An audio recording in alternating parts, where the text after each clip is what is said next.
اعوذ باللہ من الشیطان الرجیم بسم اللہ الرحمن الرحیم قال اللہ تبارک و تعالی فی القرآن المجید والفرقان الحمید بسم اللہ الرحمن الرحیم یا ایھا الذین آمنوا کتب علیکم الصیام کما کتب من قبلکم لعلکم تتقون۔ اللہ تعالیٰ نے اپنی پاک کتاب لا ریب اور بے حق کتاب میں فرمایا ہے کہ اے ایمان والو تم پر روزے فرض کیے گئے ہیں جیسا کہ تم سے پہلے لوگوں پر فرض کیے گئے تھے، اور اس لیے تاکہ تم پرہیزگار بن جاؤ۔ روزہ ہر بالغ عاقل اور مسلمان پر واجب ہے۔ اب بالغ کب ہوگا؟ بالغ کی عمر حضرت امام جعفر صادق علیہ السلام نے فرمایا کہ 9 سال کی عمر کو جب لڑکی لڑکا پہنچ جائیں تو ان کو عادت ڈالی جائے کہ وہ نماز اور روزہ رکھیں، اور جب وہ 3 دن مسلسل روزے رکھ سکیں تو اس کا مطلب یہ ہے کہ پورے مہینے کے روزے رکھیں۔ اگر وہ ایک دن روزہ پورا مکمل نہیں کر سکتا تو اس کے لیے واجب ابھی نہیں ہے، لیکن ابتدائی عمر جو ہے وہ بلوغت کی 9 سال سے شروع ہو جاتی ہے۔ 9 سال کی عمر سے ان کو روزہ رکھنا واجب ہے۔ یہ ہے بلوغت کی حد، اور دوسری حد ہے کہ وہ مسلمان ہو، عاقل ہو، یعنی پاگل اور دیوانے اور مجنون پر روزہ واجب نہیں ہے۔ غیر مسلم یعنی غیر مسلمان، کافر، بد مذہب، غیر مذہب لوگوں پر بھی روزہ واجب نہیں ہے، یعنی اسلام کی تمام احکامات اس پر لاگو نہیں ہے۔ اب رہی بات کہ انسان روزہ رکھ لیتا ہے، مسلمان روزہ رکھ لیتا ہے، بالغ بھی ہے، عاقل بھی ہے، مسلمان بھی ہے، مومن بھی ہے، روزہ رکھ لیتا ہے، اب وہ شادی شدہ بھی ہے۔ سوال پہلا شروع ہو گیا کہ اب وہ شادی شدہ بھی ہے، تو اب شادی صورت میں ہم روزہ مبدل کیسے ہو سکتا ہے، روزہ ٹوٹ کیسے سکتا ہے؟ تو یہ روزہ جو ہے ہم سحری کے وقت کھانا کھائیں گے، جتنا کھا سکیں گے کھائیں گے کیونکہ یہ سنت ہے، اور اس کے بعد پانی پئیں گے۔ روزہ ہمارے لیے ضروری ہو گیا کہ ہم نے نیت کر لی وَبِصَوْمِ غَدٍ نَوَیْتُ مِنْ شَهْرِ رمضان، روزہ مکمل نیت ہوگی۔ آپ درمیان میں شام تک، یعنی شام کا مطلب ہے الی اللیل، قرآن نے یہ بھی فرمایا کہ اتم اللیل اتم الصیام الی اللیل، کہ روزے کو رات تک پورا کرو۔ شام تک کا ذکر نہیں ہے، رات تک کا ذکر ہے کہ رات تک روزہ کا پورا کرو۔ اب صبح سے لے کر یعنی ساری سے لے کر رات تک آپ کوئی ایسا کام نہیں کریں گے جس سے روزہ مبتل یعنی باطل ہو جائے، یعنی ٹوٹ جائے۔ اب پہلی صورت ٹوٹنے میں یہ ہے کہ آپ عمدن کھانا پینا بالکل ترک کر دیں گے، یعنی کوئی کھانا پینا جس سے آپ کا معدہ سیر ہو جائے یا حلق سے نیچے کوئی چیز اتر جائے، ٹھنڈی ہو یا گرم، ہر 2 صورت میں وہ آپ اس سے اجتناب کریں گے۔ یعنی آپ حلال کھانا چاہتے ہیں لیکن اب وہ آپ کے اوپر حرام ہے، بس صورت روزہ کہ روزہ کی حالت میں آپ اس حلال کو بھی نہیں کھا سکتے، کیونکہ اگر آپ عمدن یہ کھائیں گے تو اب کیا ہوگا؟ آپ کا روزہ ٹوٹ گیا اور آپ پر کفارہ واجب ہو جائے گا، اور کفارہ کے لیے کیا صورت ہوگی؟ یا تو ایک غلام آپ آزاد کریں گے، یا 60 مسکینوں کو کھانا کھلائیں گے، یا پھر تیسری صورت ہے کہ 60 روزے مسلسل پے در پے رکھیں گے۔ آپ تینوں میں سے آپ نے ایک روزہ توڑ دیا، 60 کیسے رکھیں گے؟ اگر 60 روزہ رکھیں گے تو پھر مسلسل رکھیں گے، کیسے رکھیں گے؟ اور دوسری صورت ہے کہ 60 مسکینوں کو کھانا کھلا سکتے ہیں، ایک غلام آزاد کر سکتے ہیں، یا ایسی صورت بھی ہو سکتی کہ تینوں آپ پر لاگو اور واجب ہو جائیں۔ تو اس صورت میں یہ تینوں سے آپ اجتناب کریں، یہ پہلی صورت ہے۔ اب اگر دوسری صورت ہے کہ دوسری مبدل کون سی چیز ہے؟ دوسری مبدل یہ کہ جب انسان میاں اور بیوی شادی شدہ ہیں، حالانکہ وہ حلال ہیں ایک دوسرے کے لیے، لیکن اب اس صورت میں وہ مدخل نہیں ہو سکتے، یعنی ایک دوسرے کے ساتھ وہ مجامعت یا مباشرت نہیں کر سکتے جس سے کہ کوئی ایسی چیز ظاہر ہو جائے۔ ظاہر کا مطلب میں اس کو پھر گول مول کر رہا ہوں، بلکہ ظاہر کر دیتا ہوں کہ یعنی منی اچھل کر نکل جائے تو اس صورت میں آپ پر کفارہ پھر واجب ہو جائے گا، یعنی اس پر آپ نے پھر وہی صورت یا غلام آزاد کرنا ہوگا، یا 60 روزے رکھنے ہوں گے، یا 60 مسکینوں کو کھانا کھلانا ہوگا، یہ یا تینوں صورتیں واجب ہو سکتی ہیں۔ یعنی یہ صورت میں یعنی آپ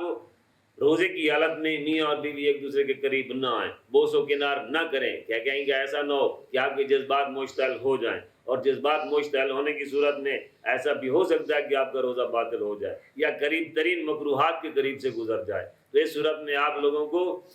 بالکل ہائی الرٹ رہنا چاہیے کہ روزہ جو ہے وہ صرف ہمارے کھانے پینے کا نام نہیں ہے، میاں بیوی سے پرہیز کرنے کی یعنی تمام حقوق اور فرائض سے پرہیز کرنے کا نام نہیں ہے، بلکہ ہر ایک اس چیز کو روزہ یعنی ہماری آنکھ کو روزہ ہونا چاہیے، ہمارے کان کو روزانہ ہونا چاہیے، ہماری آنکھوں کو روزانہ ہونا چاہیے، ہمارے ہاتھوں کو روزہ ہونا چاہیے، اور ہمارے مکمل جسم کو روزہ ہونا چاہیے۔ اور روزہ ایک مکمل بدنی عبادت ہے، اس سے ہماری اتنی بخشش ہے کہ اللہ نے کہا کہ سوم علی وانا اجزی، کہ روزہ میرے لیے اور میں اس کی جزا دوں گا۔ تو روزہ ایک ایسی عبادت ہے کہ اللہ فرما رہا ہے کہ اس کی منہ کی بدبو بھی مجھے مشک اور زعفران اور عنبر سے افضل ہے۔ اور جب انسان روزہ رکھتا ہے اور روزہ کے بعد مسواک کرتا ہے، کچھ لوگ کہتے ہیں کہ مسواک کرنا کیا ضروری ہے یا نہیں؟ ہاں مسواک کیا جا سکتا ہے، لیکن تر لکڑی سے نہیں بلکہ خشک لکڑی سے، اور اس وقت تک آپ اس کو مسواک کر سکتے ہیں جب تک آپ اس کو اندر ہی اندر رکھیں گے، یعنی جب آپ نکالیں گے اس کو تو پھر آپ تر نہیں کریں گے۔ کہیں ایسا نہ ہو کہ آپ تری سے مسواک استعمال کریں اور تری اندر ہی جاتی رہے، نہیں، خشک کا مطلب ہے کہ آپ خشک مسواک کریں گے اور اس کا لعاب دعان اپنے منہ کا نکلے گا، اور اس کے ساتھ اپنے دانتوں کی آپ صفائی کر سکتے ہیں، مضر نہیں ہے۔ لیکن اس بہتر یہ ہے کہ آپ اس وقت تک اس کو اندر رکھیں، جب آپ فارغ اس کو نکال لیں تو دوبارہ اس کو خشک کر کے پھر داخل منہ میں کریں۔ تو اس طرح سنت ہے، آپ مسواک کر سکتے ہیں۔ اب رہا یہ کہ مبتلات، یہ میں نے آپ کو بتا دیے کہ عمدن کوئی چیز کھانا پینا یا منی کا اچھل کر نکل جانا، یا ایسے فرائض کو ادا کرنا جو میاں بیوی کے اوپر لازم ہے لیکن روزہ کی حالت میں وہ ایک دوسرے پر فریفتہ ہو گیا اور نہ گریز کر سکے، تو اس صورت میں بھی آپ پر وہ روزہ باطل ہو جائے گا، ٹوٹ جائے گا، اور ہر تینوں صورتوں میں تینوں یا کوئی ایک جو ہے وہ آپ پر لاگو ہو جائے گی، یعنی غلام آزاد کرنا ہوگا، 60 مسکینوں کو کھانا کھلانا ہوگا، 60 مسلسل پے در پے روزے رکھنا ہوں گے، تو یہ تینوں میں سے کوئی ایک یا تینوں آپ پر لاگو ہو سکتی ہیں۔ تو یہ ہے مبتلات روزہ۔ اب ہے مکروہات، کہ انسان مکروہ کیسے ہوتے ہیں روزے، یعنی مکروہ انسان بار بار یعنی بھوکا ہے، وہ کسی کو دیکھ کر کہے کہ میں یار اب کوئی ہوتا تو مجھے روزہ نہ ہوتا تو میں بھی کھا لیتا، پی لیتا، سگریٹ پی لیتا، یا کسی کو دیکھ کر اس کا دل جو ہے وہ اس کی طرف راغب ہو جائے، یا اس کی آنکھ جو ہے غیر محرم کو دیکھ لے، یا کسی غیبت اور چغلی والے کی بات کو کانوں سے سن لے، اس صورت میں بھی آپ کا روزہ جو ہے وہ مکروہات میں چلا جائے گا۔ تو مکروہات کا مطلب یہ ہوتا ہے کہ اس پہ آپ کو گناہ ہے نہیں ہے، یہ اللہ بہتر جانتا ہے،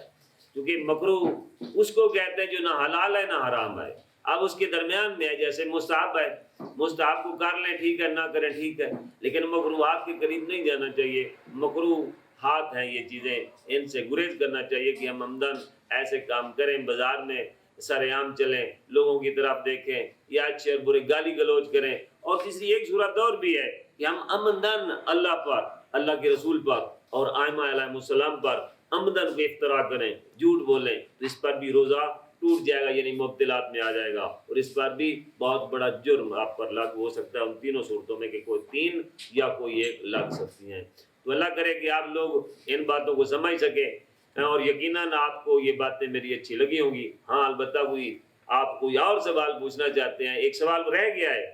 وہ سوال یہ رہ گیا ہے، ابھی مجھے یاد آ گیا ہے کہ اطلام ہو جاتا ہے، میاں بیوی نہیں ہے یا میاں بیوی ہیں، ہر دو صورت میں مرد ہو یا زن، تو اطلام ہو جاتا ہے رات کو، یعنی سحر سے قبل آپ کو اطلام ہو گیا، تو آپ پر واجب ہے کہ آپ غسل جنابت کریں، اور غسل جنابت اگر آپ نے نہیں کیا تو صاف ظاہر ہے کہ آپ نے روزہ کو چھوڑ دیا، روزہ آپ پر واجب تھا، آپ اس سلسلے میں